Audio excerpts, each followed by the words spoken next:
อ่ะคำถามยังยอดฮิต บาร์บี้พี่สาวสวยขนาดนี้มีผัวแล้วหรือยัง อันนี้นะ เลยกับเพื่อนก็ได้ร่มกระลายเติบอยู่นี่นะได้ร่มกระลายเติบเลยกะฮู้ซึกอะไรแบบกับน้องโบเขานะ ความรู้สึกแบบใดกับน้องโบ แบบต่างที่ว่าได้สัมผัสได้ร่มมายังต่างๆนั่นแหละ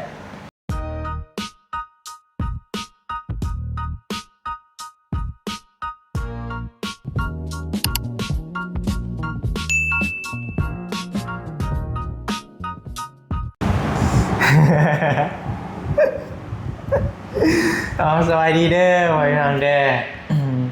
มื้อนี้ก็มาอยู่กับคนดังเนาะ ยังบ่ดังยังบ่ฮู้จำบ่ดังเลยบ่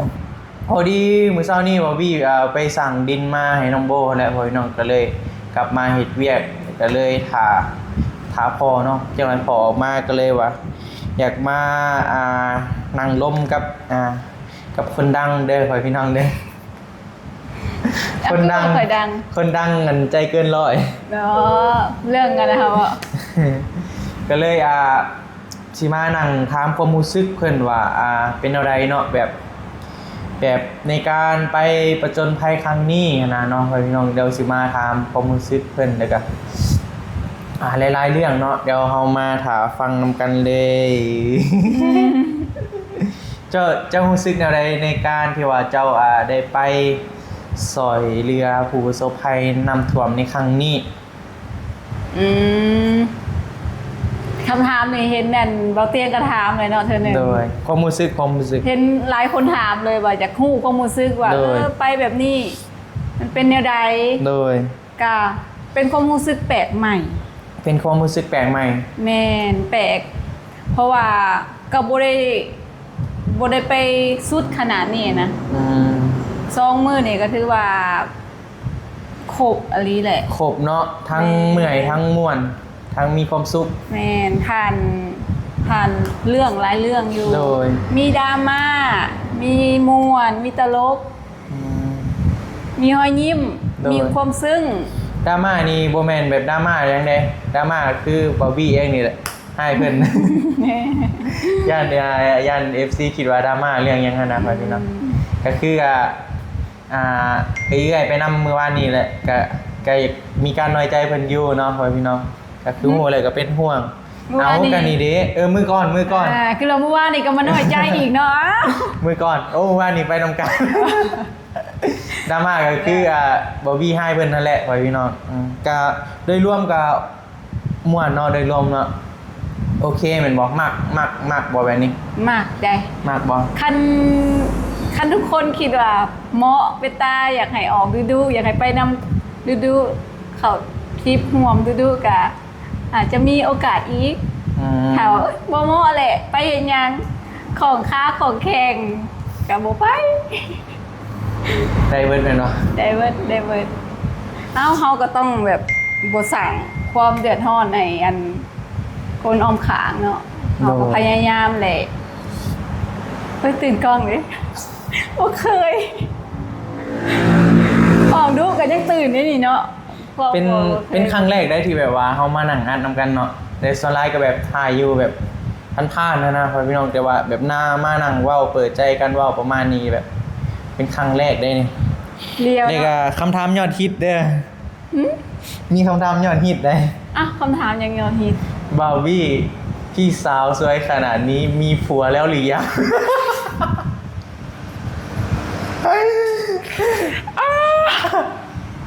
คำถามจีใจดำมาเลยว่าแรก FC จากคนไหนถามกระไรอยู่ขอปักมุดเนี่ยจะคนได้ค่อยบอกว่าเป็นประเดี๋ยวหูขึ้นแต่ก็เห็นไลน์ได้แบบพี่สาวมีแฟนยังประมาณนี้พี่สาวสร้างครอบครัวแล้วหรือยังประมาณนี้นะยังเหมือนวะยังเนาะ FC ให้เนี่ยเดี๋ยวก็ถือว่าเพิ่นก็ยังบ่ทันสร้างครอบครัวเนาะพี่น้องบ่มีก็อยู่น้ำเพิ่นนี่แหละอยู่น้ำเพิ่นแกข้างโคกแท้ๆงานนี่คืออยู่เป็นหยังคือหยังเนาะเป็นหยังคือต้องยังแบบเฮารู้สึกว่าโอเคกับตอนนี้บ่ จึงยังบ่อยากทันสร้างครอบครัว บ่ฮู้ดิมันเป็นสิ่งที่ มัน ต เป็น อบ ฟีล บ่ แบบ ได้ ไหน ไม่เป็นสิ่งที่ตอบไม่ได้เนาะ โดยแม่น โอ เขา เค ตอบบ่ได้เลยว่า เป็นย้อนหยังคือยังบ่ทันสร้าง ด้วย เป็นย้อนหยังคือเป็นแบบนี้บ่ฮู้ เป็นย่องยังข่อยคือคางโคก แต่ ก็ ก็ คือ ยั ว่าง เนี่ย เอ้ยเพิ่นยังบ่ทันสร้างครอบครัวเนาะพ่อพี่น้องเนาะ เลย ก็อยู่นี่แหละอยู่น้ำเมื่อยน้ำแบบอยู่น้ำน้องๆอย่างประมาณนี้แหละ อยู่เลี้ยงลูกเลี้ยงเต้า ลูก เลยก็ไปในการที่ว่าเขาไปซอยในครั้งนี้ก็ไปไปซองมือมือหนึ่งหาไปทางนี่แหละเขตบ้านเฮาเลยก็อีกมือหนึ่งแม่นเฮาไปต่าง กระต่างแปลง เมืองต่างเมืองกับต่างแคงว่ะ ต่างแขวง โดยไปต่างแคงพ่อพี่น้อง อยู่ไปทาแขกนี่เมื่อวาน โดยจะกระทำบ่ใกล้บ่กับบ่ใกล้ปานใดเนาะก็ใกล้ๆบ้านเฮาสำหรับการไปซอยในมื้อวานนี้ก็ถือว่าโอสุดอหลีได้ว่าพี่อ่ะเป็นยังเป็นสิ่งใหม่เป็นประสบการณ์ใหม่ๆที่แบบว่า มันม่วนนะม่วน แต่ก็มีบาดเสียวตอนขี่เหือแหละแต่ย่านอยู่ โดคือเหตุการณ์ซ้อมมือนี่ก็ลักๆก็ขอบใจ โดย ทีมงานทุกๆคนเด้อที่ซัพพอร์ตแล้วก็เซฟเฮาแล้วก็พาเฮาไปหาประสบการณ์ใหม่ๆแล้วก็พาเฮาไปเฮ็ดในจุดประสงค์ที่เฮาอันเสนอขอเข้าไปว่าอยากเฮ็ดเด้อยากไปเด้ โดย ก็เคยทาบเอาเตียงแล้วก็ทีมงานตลอดว่าท่านมีโอกาสขอไปร่วมกิจกรรมนำจากเทื่อหนึ่งแต่ก็พวกเพิ่นก็จัดให้แต่ก็โอ้สุด จัด อันนี้ จัดให้แบบเต็มระบบเลย เต็มระบบ แต่ก็พวกเพิ่นก็เบิ่งได้ โอ้ย คือเหตุการณ์ผ่านนุ่งผ่านน้ำหลายๆไอ้น้องเพิ่นก็เบิ่งเฮาเลย โดย ซัพพอร์ตเพิ่นก็เซฟเฮาอยู่บ่ให้เป็นห่วงตัวนี้ ก็ถามว่าอันตรายบ่ก็ ก็ อัน มี ต แน่ รายอันตราย มีแน่ อันตราย เขาเตรียมใจไปแน่แหละว่าถ้ามีอุบิเหตุนู่นนี่นั่นแต่เฮาอาสาไปเองเด้บ่แม่นความผิดของไผเฮาเลือกที่จะไปเองเด้อ ใจเนาะใจเขาอยากไปเอง ใจ เนาะ เขาอยากไปเอง เกิดยังขึ้นกับบ่ให้โทษไผเพราะว่าเหตุการณ์ทุกๆครั้งคือน้อยตัดสินใจแล้วน้อยลงมือเองน้อยตัดสินใจเองหาถามอันอยู่ก็คือสิผ่านเลยเนาะที่ต้องแบบกล้าเหตุการณ์หยังไงนะ เจ้าหัวใจใหญ่กว่าตับนะเจ้า แม่นเนาะ ก็ถือว่าประมาณนี้เนาะความรู้สึกก็โอเคเนาะมีความสุขเนาะมีความสุขเพราะว่ามักในด้านนี้อยู่แล้วแมันบ่แต่ก่อนเพิ่นก็ไปได้ไปซอยเรืออย่างต่างๆนะแต่ว่าแบบบ่มีโซเชียลไว้พี่น้องเพิ่นก็ไปก็มักไปตลอดแต่ก่อนเจอก็ไปซอยโตช่วงเป็นข่าวดังๆก็คืออาตะปื้อโตช่วงนั้นแหละเนาะ เพื่อนแตก การแตก กะตอนนั้นน่ะเอาเครื่องไปซอยเพิ่นแต่กะโบว้าวซะเนาะว่าเอาหยังไปซอย แต่กับค่อนข้างว่า ลายอยู่ ใส่รถพ่วงเลยแหละ เจ้าขึ้นไปโน่นเนาะ แม่น ตอนน่ะบอบบี้ยังน้อยตอนนะยังกาจื้อได้อยู่ว่าเอื้อยไปแต่ว่ายังน้อยพี่น้อง แล้วก็ไปห่วมอาสากับปอเต็กตึง โดย โอ้ทีมงาน นักบอก ดารา ตอนนั้น ดาราไปเลยหนัก มันเป็นข่าวดังได้ส่วงนะแบบดังแบบข้ามประเทศเลยเพราะว่ามีป้าลุงอยู่ทางฝั่งไทยมาซอยน้ำเนาะแบบพี่น้องชาวไทยอะไรมาซอยน้ำกับพี่น้องในช่วงนั้นเป็นข่าวดังเฮียงตัวนะ คือนางน้อยก็ได้ไปฮอดบ่อนเลย โดย บ่อนที่เขาอพยพมาอยู่ เห็นเพิ่นเอาเฮลิคอปเตอร์แก่นึง แบบเนาะ แก่นั่นแหละ อืม มาก็เห็นทุกสิ่งทุกอย่างไปสัมผัสเลยก็เคยมีรูปถ่ายไว้อยู่ โดย แต่การเหตุการณ์ตอนนั้นก็ถือว่าเป็นเหตุการณ์ สุดเลยเนาะ สะเทือน สะเทือนใจเนาะ แม่นในพี่น้องเราวเฮานักเลยแหละ นักและ แม่ แต่มันโอ้ จนได้ พอ มี มา น้ำมู แล้วกัน น้ำตากับเพิ่นแล้วเพราะว่าบางคนก็แบบ อยู่ไปละล่าหั้นนะเพราะว่า โดน เป็นวินาทีเดียวที่ว่าคนลุก เพิ่นเสียลูกเพิ่นไปเลยเพิ่นว่าเพิ่นสู้เลยกะเพิ่นก็เว้าไปเลย เข้าใจ เหตุการณ์ยังจื้อเหตุการณ์นั้นอยู่นั่นแหละก็เฮาก็ไปซอยเป็นกำลังใจน้อยๆหนึ่งในเพิ่นในตอนนั้นแหละ อาจจะซอยบ่ได้ร้ายแต่ก็ซอยเพิ่นได้เนาะน้อยหนึง น้อ เนาะ ยหนึง น้อยห เป็ นึ น งก็ เป็นแห่ง โดน แห่งหนึ่งในตอนนั้น เป็นกำลังใจ เพิ่นก็เฒ่าเลยได้เฮาก็บ่คิดว่าสิไป เพราะว่าเขาก็อพยพมาอยู่โรงเรียนแล้ว โดน แล้วก็เพิ่นก็อุทานขึ้นมาว่าลูกแบบมื้อแล้วมื้อของเราไปอ่ะนะเราสูญเสียไปแล้ว ก็เป็นการสูญเสียครั้งยิ่งใหญ่ครั้งหนึ่งของเราคือการตอนนั้นแล้วก็หลายประเทศเขามาซอย โดย เขามาซอย จะไปนอนจักมื้อก็ตอนน่ะ บ่จื้อ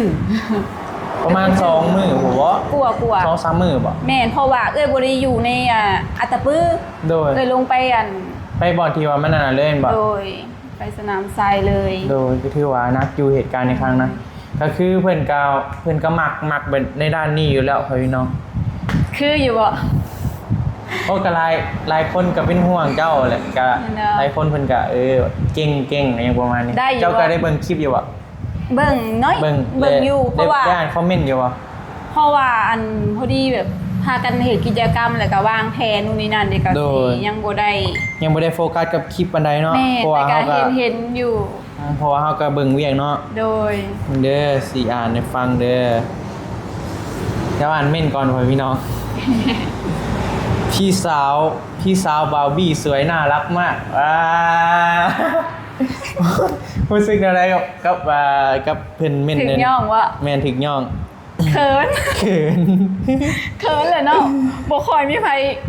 ถึงย่องปานใดนะบ่ค่อยถึงย่อง แต่ส่วนหลายเพิ่นก็เป็นห่วงแหละ เลยขอบใจเด้อขอบใจที่เป็นห่วง แล้วก็ขอบใจที่ย่อง กะบาวบี้ก็คักได้ไปมื้อนี้กะ ครั้งแรกบ่ กะถามว่าประจนภัยมื้อนี้ก็ครั้งแรกอยู่ครั้งแรกเมื่อวานนี้ เป็นในใดความรู้สึกเจ้า ถามกลับเนาะ ถามแต่สาวน้อยว่า ก็รู้สึกข่อยบ่การมันก็เป็นอีกหนึ่งประสบการณ์ใหม่ๆแล้วก็เป็นสิ่งใหม่ๆแล้วก็เป็นความทรงจำดีๆความทรงจำดีๆในครั้งหนึ่งที่ว่าเฮาได้ไปช่วยเหลือผู้ที่ว่าเพิ่นเดือดร้อนนั่นแหละเดือดร้อนในครั้งนี้เฮาอาจจะช่วยบ่ได้หลายแต่ก็พอบรรเทาทุกข์กันไปน้อยหนึงก็ยังดีหั้นนะเพราะว่าเฮาก็ดีใจที่ว่าได้เป็นส่วนหนึ่งในการช่วยเหลือได้ไปช่วยเพิ่นในครั้งนี้หั้นนะก็ถือว่าดีใจหั่นแหละพ่อพี่น้องมีความสุขแฮปปี้ แต่เจ้าไปกับข่อยเลยจะโอเคอยู่บ่ ก็โอเคก็ดีใจที่ว่าเอื้อยไปนำเนาะ ถ้าขนาดส่วนอีกไปบ่ ก็ไป อ๋อ ไปก็อยากให้ไปนำตลอดนั่นแหละ อืม ก็อยากให้เพิ่นไปแบบ มีกิจกรรมร่วมกันเนาะ มีกิจกรรมร่วมกันเพราะว่าเพิ่นก็เฮ็ดเวียกอยู่แต่เฮือนหลายก็มันแบบบางทีมันก็เครียดนะเฮาไปแนวนั้นมันก็มีความสุขอีกแบบหนึงได้เฮาไปเจอผู้คนหลายคนไปเห็นแบบหลายสิ่งหลายอย่างนั่นแหละที่ว่ามันแตกต่างจากบ้านเฮามันจะบ่คือแบบเฮาอยู่แบบนี้เลยได้เฮาไปเห็นมันบ่ แม่น จะเห็นการใช้ชีวิตของแบบผู้คนแบบบ้านนั่นเป็นแนวใดหั่นนะจะแบบ เห็นได้หลายมุมมองหั่นแหละ แม่นก็ถือว่าเป็นประสบการณ์หนึ่งในชีวิต โดย ที่เป็นเรื่องดี แม่แล้วก็มื้อวานนี้เนาะ มื้อวานนี้พอดีการน้องโบไปนำเนาะข่อยฟัง ๆ อันนั้นน่ะ แล้วก็เพิ่นก็ได้ร่มกระลายเติบอยู่นี่นะได้ร่มกระลายเติบ แม่น เลยก็ฮู้สึกอะไรแบบกับน้องโบเขานะ ความรู้สึกแบบใดกับน้องโบ แบบต่างที่ว่าได้สัมผัสได้ร่มมายังต่างๆนั่นแหละ น้องโบก็เป็นคนหนาหักคนหนึ่งเนาะ อืม ก็เห็นก็ได้ห่วมได้เห็นกัน2ครั้ง โดย คือว่าได้ห่วมกิจกรรมกันมือวานนี่กับครั้งหนึ่ง โดย แล้วก็สังเกตอยู่เด็กบ่ปฏิเสธว่าสิบ่เห็นแล้วบ่ได้สังเกตเนาะน้องเป็นคนดุเด้ แม่นบ่ แม่นน้องสิซอย คือเห็นเอ้ยนู่นนี่นั่นกับเราก็ซอยบ่ได้แม่นว่าไม่แม่มาเฮ็ดซอยเอ้ยแม่เราบ่ได้แต่เราอาสาเราก็หนาหักเลยเนาะ โดยถ้าว่าสิเอามาเฮ็ดเป็นน้องไผ่นี่โอเคบ่ เรื่องนี้บ่มันก็คือกับคนสองคนเนาะเฮาบ่มีสิทธิ์ดิเฮาบ่มีสิทธิ์ออกคำเห็นขนาดนั้นชีวิตคู่แบบของแต่ละคน โดย เป็นคนเลือกเองตัดสินใจเองเฮาบีบบังคับบ่ได้ใดว่าให้สองคนได้เจอก็ต้องหักกันเด้อมันบ่ได้มันก็แล้วแต่เจ้าสองคนส่วนเฮาก็แนวใดก็ได้ โดย เฮามีแต่เป็นหน้าที่ซัพพอร์ตถ้าสองคนบ่โอเคแนวใดเฮาก็ต้องฟังเหตุการณ์แล้วก็ถึงมาเคลียร์ให้มันเบาที่สุดคนใดผิดถ้าให้อภัยกันได้ก็ให้ โดย ให้เลือกไปทางที่บวกที่สุด บวกที่สุดแม่นบ่ แม่ บ่ดราม่าเนาะ บ่ดราม่าบ่มัก น้อยมีสอบดราม่า no No drama no drama อลีเลยนั่น โด บ่ ย ล่ะ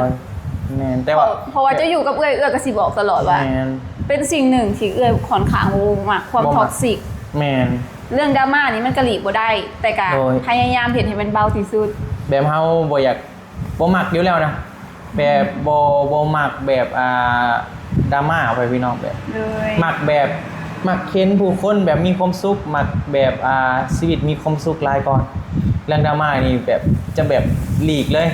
จะไปไกลๆข่อยจะบ่ต้องมาใกล้ข่อยยังฟิวประมาณนี้นะในสำหรับครอบครัวบาร์บี้นะ ปัญหาพวกเฮาสิซอยกันแก้ โดย แบบว่ามีปัญหาสิมานั่งรวมกันว่าเฮาสิแก้แนวใดเฮาค่อนข้างบ่ค่อยมีความลับเหมือนกันเนาะ โดย ถึงว่าสิเป็นเอื้อยก็อย่าได้ปัญหาของข่อยก็สิแบบปรึกษาน้องว่า โดย คนแก้แนวใดวะเห็นแนวใดได้นี่บ่แม่นสิคิดว่าตัวเองแบบ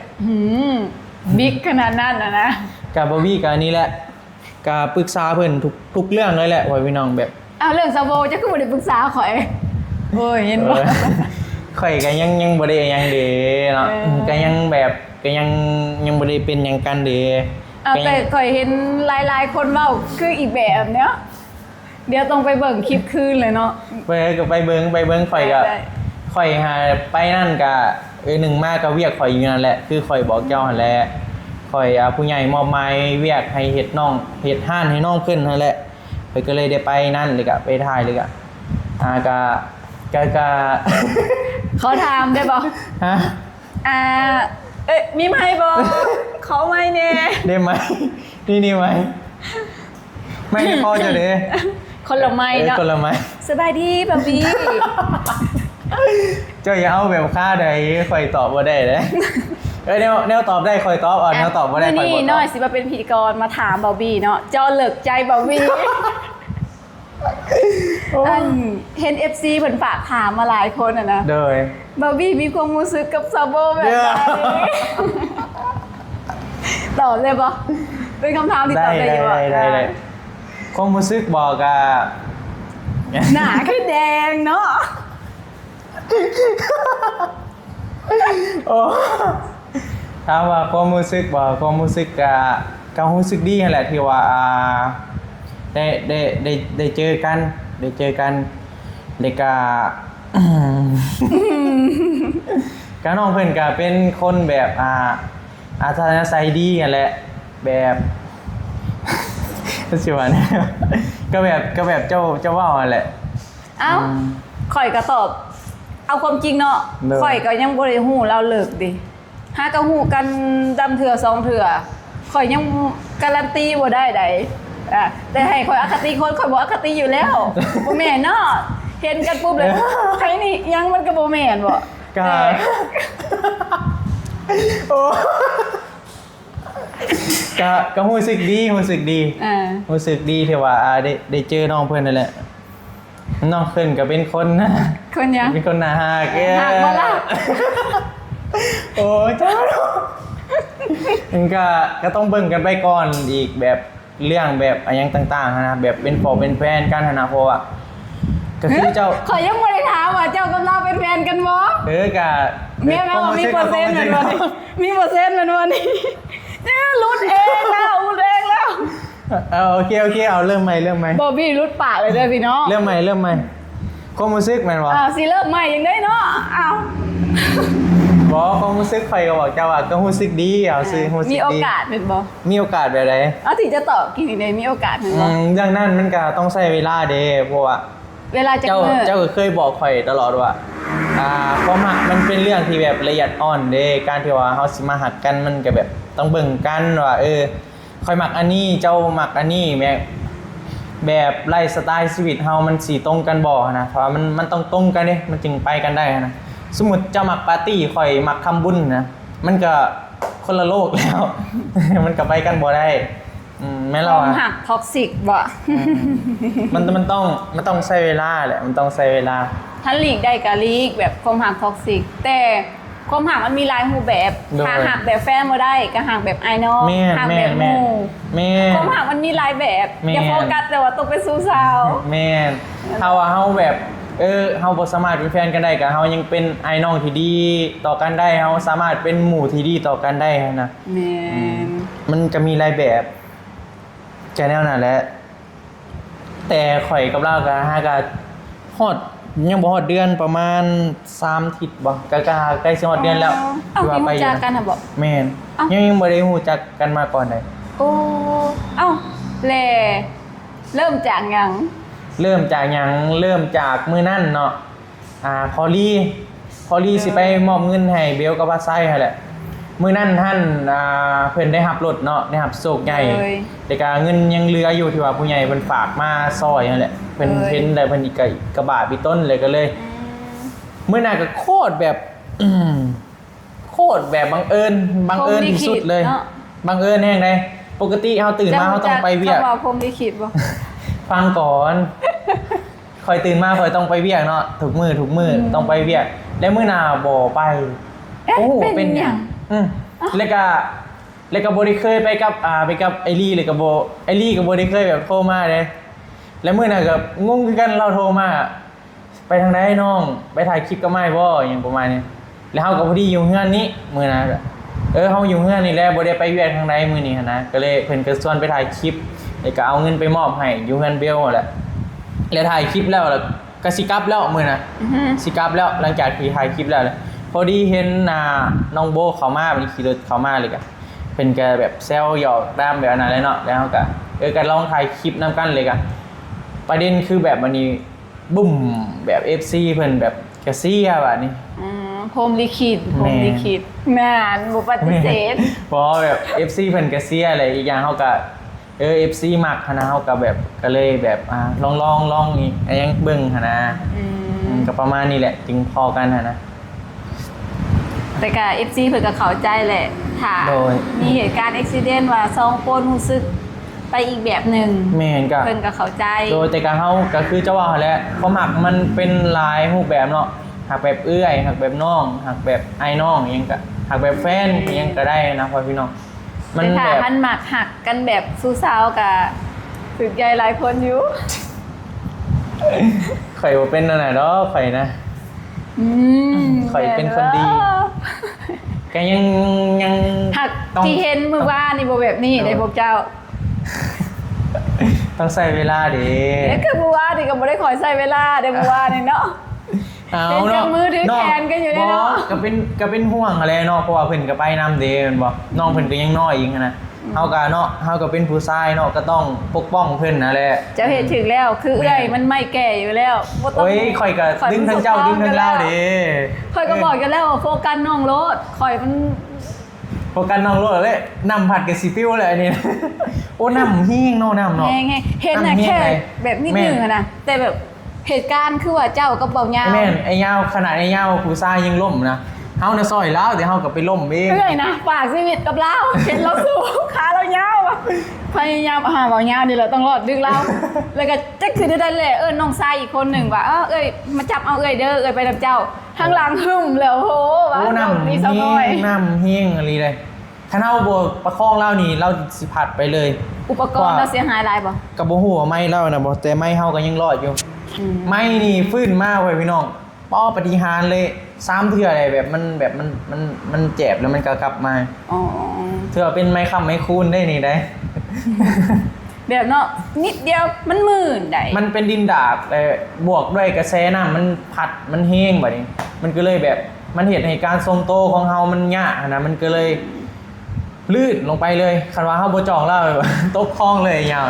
ตกกะลี ปะบุญน่ะกะพระราช พระราชแม่นพระราชดินดาบ เกิดไปเลย เกิดไปเลยบุญแบบ ห้อมแรกเกิดขาด แม่น เอาคืนมาได้ห้อสองพระราชอีกเกิดไปเลย ดินในโดดเซาน้อยมีเกิด นี่ก็เลยได้ให้เพิ่นเนาะก็ประมาณอะไรเหตุการณ์เมื่อวานนี้กับพี่น้องก็ถามว่าอาบัตเสียบ่กับตอนขี่เหือแหละ มันกับโบแมนเรื่องไปหลินม่วนเนาะ แม่น มันก็ต้องมีแน่แหละ ใจเด้เฮาใจเฮาสมัครไปแล้วเฮาก็ต้องแบบที่สุดเต็มที่ที่สุดนั่นแหละ แต่การมันก็ซีดีก่อนเหือที่ว่าเจ้าขี่มือนั้น มันเป็นเหือใหญ่เด้มันแบบมันก็สิมั่นใจหลายก่อนนั่นแหละ ยอมหับ คือเจ้าขี่มือนั้นน่ะโอ้ค่อยบ่กล้าดีว่า ขอบใจหลายๆเด้อทุกคนที่เป็นห่วงนี่ก็ โดย ขอบใจเด้อ แบบมันก็เป็นเฮือใหญ่นะเมื่อวานนี้ ก็ถือว่าประมาณนั้นแหล้วเนาะ โดย ถ้าว่ามีโอกาสก็อยากไปยิงแม่นบ่ ไปโอกาสต้องมีแต่สิมีมือใดบ่ฮู้ โดยเพราะว่าเจ้าก็เวียกหลายเนาะ โดย เวียกหลายคือเพิ่นไปก็ปิดห้านไปเลยได้ มือหนึ่งปิดห้าน โดย มือหนึ่งทิมเวียกให้เด็กน้อยในห้านเบิ่งเลย โอ้ แบบว่าบ่หับ บ่หยังเลยนะเนาะ เวียกของห้านเลยแบบชื่อว่าทิมเวียก2มื้อ แบบแบบง่ายๆแบบบ่มีการติดต่อได้เลยนะเนาะมีแต่ไปแบบลุยเท่านั้นเลยเนาะ โทรมาก็คือบ่หับ โดย มันบางครั้งมันบ่แม่นเฮาสิหับหยังได้นะแล้วสัญญาณก็ สัญ บ่ ญาณ ได้ ก็บ่มีแม่น แม่ คือแบบเฮาแบบ เต็มร้อย อันน่ะไปเลยเนาะ แม่ แบบคะแนนเฮาสิไปแบบทั้งโอนเงินอิหยังมันแบบมันซับซ้อนเด้ คืออยู่บ่อันแบบแนวนี้ค่อยคืออยู่บ่ คันค่อยเห็นคลิปแบบเจ้าที่คนสิเบิ่งค่อยอยู่บ่ แล้วเจ้าก็ลองถาม FC ลองเบิ่ง ให้ถามแบบไร เอาถ้าว่าเจ้าเฮ็ดเจ้าอยากเฮ็ด YouTube บ่ ได้บ่คือบ่ ก็อันนี้ก็เจ้าหมักบ่ต้องหมักก่อนเด้ อืม คือบ่คือก็จังว่ากันอีกวันหนึงใจเฮาต้องมาก่อนอืมคือข่อยมื้อแรกเลยข่อยขี่รถอีห้างไปเลยเงินไฟฟ้าบึบๆๆไปเลย ไปแบบไปมืดบ่ได้ฮู้เด้เงินไฟฟ้าอยู่ไส อืม มื้อแร ข่อย ก กับสะพายเจ้าคือกันใดที่มือหนึ่งเจ้าหย่างมาว่าเอื้อยแบบน้องอยากนี่อยากนั่นเพิ่นก็มาปรึกษาเด้แบบว่า โดย เพิ่นก็เอาดีๆ ทุกคนก็สิฮู้ชีวิตดีอยู่เนาะโอ้ย โดย ดึงเขาเอามา โดยการพวกข่อยสิสิ้นกันแหละ โดย ถ้าทุกคนฮู้ครอบครัวบี้ก็อีกแบบหนึงเนาะเลยทุกอย่างบี้เราก็สิมาแบบน้อยซอยเฮาได้บ่ซัพพอร์ตเรื่องนี้เฮาได้บ่ โดย แล้วก็เป็นการตัดสินใจครั้งหนึ่งเลยสิว่าลองเบิกกับน้องคนหนึ่งไปซัพพอร์ตเรา ไลน์ ในเวียกนี้แน่ โดย นะ อันนี้แค่ YouTube เลยเราเคยโอ้ยหลายอย่างนะ ส่งไปเฮาเคยอยากไปเรียนแปลงรถก็ส่งไป เย็นได้ทีหนึ่งมือเปื่อย มือเดียวเข้าไปนะ โอ๊ตเดี๋ยวจะไปทีหนึ่งแล้ววะ เอ้ยก็คอยไปเรียน คนเครื่องไปล้างรถหนึ่งบอก พอเครื่องเก็บไปแบบคือสิอยู่แบบจริงจัง เอาเนาะคนไปเฮียนเขาก็ต้องไปแบบเป็นปี2 ปี ทีเดียวแล้วก็มานั่นเลยก็ทบทวนตัวเองว่าข่อยสิเดินไปในทางใดบ่ตอนนั้นแบบเฮาก็แบบเลยนะตอนนั้นก็ยัง ชีวิต แบบ เจ้านี่ก็ผ่านมาแบบ108ปุสมอายุเนาะ เพื่อสิเลือก เก่ง เส้นทางที่ถือ แม่นก็คือเจ้าเห็นน่ะแหละ แต่ก็ดีใจกับน้องเด้อที่ โดย ประสบผลสำเร็จถือว่าเก่ง ยัง เนาะ ก็ยังบ่ทันประสบผลสำเร็จดอก บอสนี่ก็เอิ้นได้ว่าประสบผลสำเร็จบาท ภูมิใจแล้วบ่ 91ยัง ยังบ่ทันภูมิใจ ยัง ต้ บ่ อง ได้สำเร็จแบบสุด เอา แค่ ต้อง บาท91 ต้องสำเร็จเจ้าจึงสิภูมิใจในตัวข่อยจึงแบบโอ้ยเบิดห่วงแล้วอะไรอย่างประมาณนี้ฮะนะ คำว่าห่วงคำว่าภูมิใจ โดย คำว่าห่วงบ่มี บ่มีเบิด บ่มีเบิด อืม มันบ่มีเบิดน่ะ โดย มันคือเจ้าห่วงข่อยหั่นแหละ อืม ข่อยแฮงอายุ เข้าใจ สูงกว่าเจ้า เอ๊ะ คือยังห่วงแม่นบ่ล่ะ เข้าใจ เป็นเรื่อง เข้าใจ ปกติตัวนี้ตัดไปความภูมิใจมันภูมิใจทุกบาทก้าว โดย ทุกสเต็ปหน่อยลายยังเขาก็ภูมิใจในแบบของเฮาตั้งแต่มันก็เนาะคนเฮาไปแสดงออกเวิร์ด บอกอ้ายภูมิใจเด้มันก็บ่แม่นแต่ก็ทุกคนภูมิใจ แต่เฮาเองก็ต้องภูมิใจในตัวเฮาคือกัน โดย เฮ้ยอย่าซึ้งอย่าให้อย่าให้ ทำเองซึ้งเองสิให้เองบ่ได้เด้อเนาะ กานั่นน่ะแหละกาเนาะกาขอบใจหลายๆเด้อที่ว่าซัพพอร์ตมาตลอดแบบอยากเห็นยังก็แบบเต็มที่เลยพ่อพี่น้องยังมีอีกหลายเรื่องราวที่ว่าบอวี่ยังบ่ได้เล่าแหละหลายแบบบอวี่อยากเฮ็ดยังนี่ต้องปรึกษาเพิ่นเลยกับเพิ่นแบบบ่เคยคัดนะอยากเห็นยังก็แบบต้องแบบซัพพอร์ตตลอดคือแบบนี้แหละอยากเห็น YouTube เลยก็เพิ่นก็ซื้อโทรศัพท์ให้ซื้อให้เลยเขาต้องใช้โทรศัพท์นี่ได้รุ่นนี้ได้นะ แล้วก็อีกแห่งหนึ่งก็ขอบใจทีมงานสายบุญนั่นแหละ โดย ที่แบบความจริงคือข่อยน่ะคือสาวน้อยนี่สนิทอยู่แล้วสนิทมาหลายปีตั้งแต่เริ่มเลยแหละกับทีมงานเลยน้องนี่ก็สิบ่ได้แบบฮู้จักเฮาก็พยายามแนะนำกันให้ว่านี่น้องทรายเด้อแต่ความมักห่างหาแม่นโตเพิ่นเองบ่ได้แม่นว่าเจ้าต้องพาน้องก็เฮ็ดเด้อบ่แม่นแบบว่า ทุกคนก็พร้อมที่จะซัพพอร์ตแต่ก็ต้องตัวเองหมักหักคือเราว่าค่ะแหละแต่คือสาวน้อยยังเลยเขินตื่นกล้อง เขาอยากไปแบบนี้ก็แต่ล้นแล้ว แต่ว่า เออ ก็ช่วงนั้นก็เวียกหลายแหละคือเจ้าหูแหละ แบบเฮายังแบบยังบ่ได้ยังว่างเต็มที่นะ เอ้ย แต่ถามว่าตอนนี้ก็เวียกหลายบ่ก็พอฮอดมื้อหนึงเฮาต้องเลือกว่าเฮาต้องไปทางใดแม่นบ่ตอนนั้นเฮาก็อาจจะยังน้อยเด้แต่ว่าตอนนี้เฮาใหญ่แล้วมันก็อนาคตเนาะคือจะเว้าหั่นแหละอนาคตก็ต้องเลือกเองว่ามักหยังเฮ็ดหยังหันนะแบบจะบ่ได้บังคับว่าเจ้าต้องไปนี่ได้หยังหันนะแบบ คือเพิ่นจะตามใจเลยว่าเจ้าอยากเฮ็ดหยังก็เจ้าเฮ็ดโลดขอแต่เจ้าเจ้าตั้งใจเฮ็ดแล้วก็เฮ็ดมันไปอย่างมีความสุขอีหยังเพิ่นก็บอกประมาณนี้หั้นนะแบบเจ้าบ่ได้บอกว่าเจ้าต้องเป็นแบบข่อยเจ้าต้องมาขายเครื่องในห้างซอยข่อยได้เจ้าต้องไปนั่นไปนี่ตามที่ข่อยบอกได้ก็บอกแต่ก็เวียกคือว่าเพิ่นยังต้องเฮ็ดนี่ก็หลายแบบเวียกคือว่าแบบในเฮือนนี่นะแบบที่ยังสิต้องเฮ็ดนะแต่ก็เพิ่นก็ตามใจหั้นนะก็ถือว่าเป็นความโชคดีของบอบบี้ที่ว่ามีเอื้อยแบบนี้เนาะพ่อพี่น้องก็โชคดีได้ จักดีบ่ โชคดี มันก็ชีวิตภายลาวเนาะแบบ โดย น้อยบ่มักบังคับเด้บ่ฮู้ดิใครอยากเฮ็ดหยังก็เฮ็ดจะบ่บอกว่าบ่เอาปัญหาของตัวเองไปให้หั่นน่ะ โดย ถ้าน้องอยากเฮ็ดน้ำเฮามากฮักและในไลฟ์สไตล์เดียวกันเฮาก็จึงมาว่ากันว่าเฮาคลิกกันบ่เฮาไปในทางเดียวกันได้บ่มันก็บ่แม่นว่าสิสปอยไปเบิดทุกสิ่งทุกอย่างดอก โดย แต่ชีวิตครั้งหนึ่งของคนมันต้องได้ลองในแบบของตัวเอง ไปในเส้นทางที่ตัวเองเลือกเลย มันสิบ่มีคำว่าเสียใจดิ โดยแม่น แต่ก็บ่แม่นสิละเริงว่าไปอันใดก็ได้ก็อยู่ในขอบเขตคือกัน โดย ก็ฟังอะแหละ ก็เพิ่นก็เบิ่งเลยก็เจ้าต้องแนวนี้ได้ยังไงเพิ่นก็แบบจะเตือนบอบบี้ตลอดนั่นแหละพ่อพี่น้องจะเตือนจะแบบคอยสอนนั่นแหละคอยสอนแต่แบบเรื่องดีๆให้นั่นแหละเจ้าเฮ็ดแนวนี้มันผิดได้เจ้าอย่าเฮ็ดแม่อยังประมาณนี้หั่นนะเพิ่นก็แบบง่ายๆก็คือแบบทุกอย่างเลยแหละ ทุกอย่างที่ว่าบอบบี้เป็นนี่ก็แบบคำว่าอยังต่างๆก็คือสิมานำเพิ่นนี่แหละพ่อพี่น้อง ระวั การ ง ใช้ ปลา ชี ลุง วิต เงาะเด้อ กับป้าลุงน้ำมาแหละแบบคนในครอบครัวว่าง่าย เอ้ย คนในครอบครัวหรืออ้ายอยังต่างๆนั่นแหละพ่อพี่น้องว่าง่ายสิ่งแวดล้อมเฮาแนวนี้นะเนาะ พอลี่จะเด้ ก็พอ ทุกคนกับสิ่งแวดล้อม ทุกคน มอมขางเฮาเด้ เด้อ ทุกคนที่ว่าเฮาไปพบเจอก็คือครูดีๆเฮาจะต่อให้เฮาสิเจอเด็กน้อยก็ได้เฮาจะนับถือเขาเจ้าเป็นครูบ่ว่าบางทีเฮาได้ความรู้จากเขาเจ้านำเด้ เด้อ ทุกคนที่ว่าเฮาเจอก็คือเป็นครูดีๆของเฮาแหละเด้อ เพราะว่าสีเหตุการณ์ดีหรือว่าเหตุการณ์ร้ายๆมันก็เป็นบทเรียนสอนชีวิตเฮาแหละเนาะ อันเด้อเหมาะอยู่บ่กับโลกโซเชียล ก็ลองถาม FC เราบ้าง ลองอยากลองเข้าแบบวงการเฮ็ดอยากเปิดซ่องบ่ เปิดซ่องขายเครื่องออนไลน์อย่างเงี้ยมาทางเนี้ยก็เขาขายอยู่บ่ได้อยู่บ่ตามเบิ่งแบบ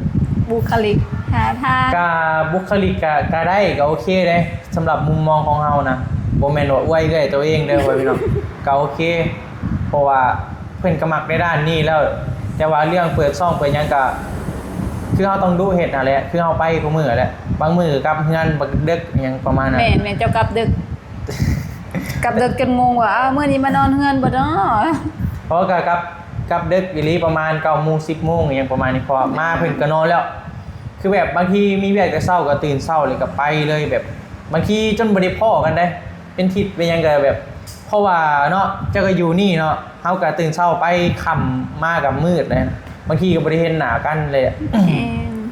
ก็ต่างคนก็ต่างไปเฮ็ดหน้าที่ของไผของเราแหละพ่อพี่น้อง เคยปรึกษาอยู่ใดแบบทีมงานว่าเหมาะบ่เห็นนี่บ่เขาก็เคยแนะนำอยู่ว่าคือบ่ลอง เปิดซ่องฮะ บ่แม่นเปิดซ่องแบบ แบบใด ขายเครื่องออนไลน์อย่างนั้น โอ้ นะ ขายเครื่องออนไลน์ ส่วนใหญ่ก็ขายเบื้องหลังแบบยังก็ที่แบบบ่แม่นออนไลน์ดิ อืม ขายกิจการในเฮือนที่เป็นแบบบ่ได้ใส่สื่อขนาดนั้นน่ะนะ โดยจะแบบบ่ได้ออกตัวเองเนาะ นี่ บ่ได้ใช้สื่อตัวเอง แต่ก็อยากลองเด้อยากลองแต่รู้สึกว่าบ่ค่อยมีตัวตนในออนไลน์ปานใด ต้องหาเกาะคนดังแล้ว เพ แหละ ราะFC สาวน้อยนี่มีอยู่ว่าคอมเมนต์ในวันนี้นะ การสิจะเป็นคนดังนี่ต้องเห็นอะไรเนาะ เขิน ก็เรื่อยๆแล้วจะต้องสิว่าได้วะเฮาก็ยังบ่ดังเฮาก็บ่อยากเว้า เฮาก็บ่ฮู้คือกัน ถ่ายคลิปดูบ่ ก็ถ่ายคลิปมาแหละก็ถ่ายคลิปลงโซเชียลให้คนเห็นนั่นแหละเพิ่นมักในโตเฮาเลยก็ก็โอเคหั่นนะ หักทาน FC เจ้านี่มากเอื้อยอยู่บ่ ก็ตามที่ว่าเบิ่งคอมเมนต์โดยรวมก็มักหลายเลยแหละ บ่ได้ไปแบบฟิลแบบว่า บ่มี สร้างปัญหาแท้เนาะไปให้หนีมีแต่ บ่มี นู่นนี่นั่นสิ สลายเป็นห่วงแล้วก็แบบมีได้ย่อมางามอหยังประมาณนี้แหละ ขอบใจเด้อที่ยอง บาจี้ได้นี่มากได้คนยองนี่ แม่นบ่เจ้ามักย่อกับเจ้า น้ เนาะ องยองยอมหับว่าหมักยอง ได้ยินถึงยองในใจฟูเลย โดยก็ประมาณนั่นแหละเนาะพ่อพี่น้องก็มื้อนี้ก็มาถามความรู้สึกของเพิ่นเนาะว่าเป็นอะไรก็คือว่าตามที่ว่าเพิ่นตอบมานี่แหละเดี๋ยวบ่พี่ก็สิท่าพ่อมาจังหน่อยเพิ่นก็ออกมาแล้วก็สิพากันไปเวียกทางใดก็จังหาเบิ่งกันอีกบานหนึ่งเด้อพ่อพี่น้องเด้อเอาสำหรับคลิปนี้ก็ขอบใจหลายๆเด้อที่ว่ามาเข้ารายการเนาะ รายการเปิดใจเบาบีกับซาโบ โอเคพ่อพี่น้องจังได้ก็ยังบ่ ถ้าว่าเอื้อยข่อยสิเป็นอินฟูนี่คืออยู่วะขอคอมเมนต์หน่อยเด้อคอมเมนต์หน่อยเจ้าก็อยากเป็นคนดังอยากมีแบบโมเมนต์แบบคนรู้จักได้หลายบ่ หมากเลยแล้วแต่บ่ฮู้ว่าบุคลิกผ่านบ่เป็นคนกระดุกกระดิกอยู่บางเทื่อก็ย่านเป็นคนที่น่ารำคาญน่ะนะ อันนี้ก็ขึ้นกับโตเฮาเองหั่นแหละ แม่ เอาประพฤติโตแนวใดหั่นแหละ เด้อ ก็บ่รำคาญดอกเฮาก็เนาะ แห่งมือใหม่ออกโซเชียลอยู่อุ้ยควรบ่ควรบ่ย่าน เรื่อยๆ ย่าน โดย ย่านว่ายังที่แบบ อย่าง ผิด เบาพิษเนาะ โดย ไม่แหละโลกโซเชียลเนี่ยก็คือฮู้แหละพ่อพี่น้องก็คือมีดสองคมถ้าว่าเฮาเว้ายังน้อยหนึงกับ โดย แบบคิดแบบก็คือแบบจะฮู้อะไรเนาะปลาลุงน่ะจะฮู้น่าจะเข้าใจแต่เจ้าก็น่าจะเข้าใจอีกเพราะว่าดาราแบบดังๆระดับโลกก็ยังได้รับในเรื่องนั้นนะเพราะว่ามันเกิดมานะแบบกระแสส่วนหลายสิ่งที่อินฟูบ่อยากเจอก็คือเรื่องดราม่าแหละพ่อพี่น้อง โดยแม่น คือแบบบ่มีไผอยากปรารถนาอยากเจอเลยแหละก็คือเรื่องนั้น โดย แต่ก็เอาก็ต้องมีสติคือเจ้าเคยบอกเฮาแล้วสิเฮ็ดหยังสิเว้าหยังสิทำหยังก็สติต้องมาก่อนเนาะ หรือต้องให้พ่อๆแม่ๆโซเชียลเลี้ยงบ่ เนาะ โอ้โห ลองแนะนำเด้อว่าสาวน้อยต้องเฮ็ดหยังอะนะ เนาะ ขอคำแนะนำบ่ ขอคำแนะนำเรื่องเฮาเปิดอันคลิปอีกคลิปหนึงบ่ขอคำแนะนำ โอเคเราจึงว่ากัน จึงว่ากันเนาะ สำหรับคลิปนี้ประมาณนี้เด้อพ่อพี่น้องจังได้ก็ขอบใจหลายๆเนาะที่ว่าติดตามเลยก็เอ็นดูเลยก็ย่องเอ้ยข่อยว่างาม โอเคเราจึงว่ากันใหม่สำหรับคลิปนี้ก็ถ้าติดตามเบิ่งว่าสิไปทางใดขอบใจหลายๆเด้อสิว่าติดตามและให้การให้กำลังใจบอบบี้โดยตลอดมาสำหรับคลิปนี้ลำลาเลยเด้อบ๊ายบายสบายดี ขอบใจเด้อ